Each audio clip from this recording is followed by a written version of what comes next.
Gurudev Rabindranath Tagore was a prolific writer.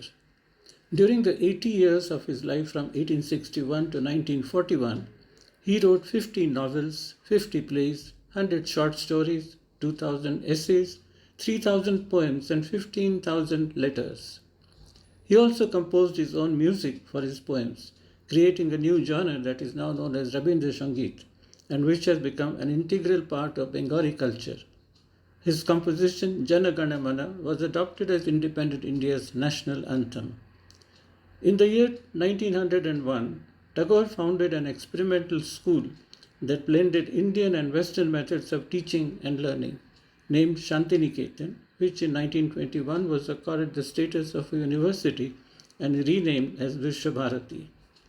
Rabindranath Tagore was awarded the Nobel Prize for Literature in the year 1913 for his collection of poems in Bengali titled Gitanjali, making him the first non-European Nobel laureate in literature and the first Indian to receive a Nobel Prize in any category.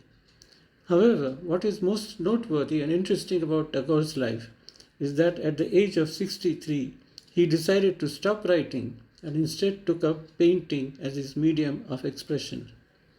In 1930, he held the first major exhibition of his paintings in Germany. Painting remained Tagore's passion for the last 2 decades of his life, during which he created as many as 2,300 paintings and drawings. His visual art made him more well known in Europe than his Bengali literature. As a painter, Rabindranath Tagore's strokes were indeed different. They had elements of mystery and fantasy in them. He used heavy lines, thick contours, dark colors, and distorted faces. His pen exuded calm, but his strokes were unsettling. It is said that while correcting his manuscripts, Tagore would draw doodles and that his art perhaps reflected that old habit. Tagore's different strokes bear testimony to the fact that if one is determined to attempt something big or something different, age cannot stand in the way as a barrier. Another example is that of Ronald Reagan, the 48th President of the United States.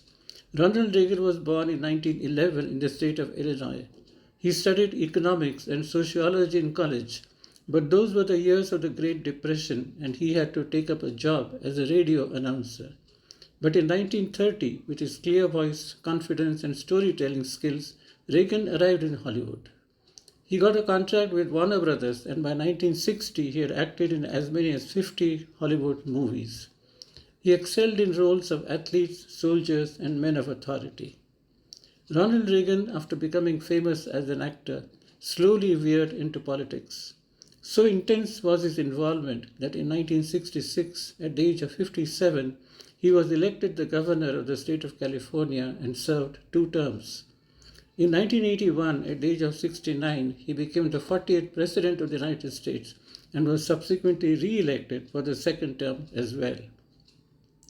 Reagan was one of the most influential US presidents of the 20th century and is remembered for his economic policies and his handling of the last years of the Cold War. In 1989, Reagan retired from office and slowly withdrew from public life, though he lived on until he was 93. Rabindranath Tagore's paintings and Ronald Reagan's rise to the US presidency are 2 typical examples of what may be called a late life passion. It could be described as a sudden discovery of a hidden talent or a new attraction that a person finds at an advanced age and feels compelled to pursue with youthful vigor. It could also arise out of an old, suppressed, or unfulfilled desire in one's early life, but for which conditions became ripe later on. So, for many things in life, age should not be a bar. An actor can be sworn in as a president, a writer can excel as a painter, a retired person can set up a new institution. Age is just a number, it is not a barrier. Doing something different is good for aging well. Different Strokes was a TV comedy show that was very popular in the United States in the 1980s and which I used to watch while I stayed there. It was about a blended family with parents and children coming from different backgrounds, facing new challenges every day. The message was that different strokes are difficult but not impossible in real life.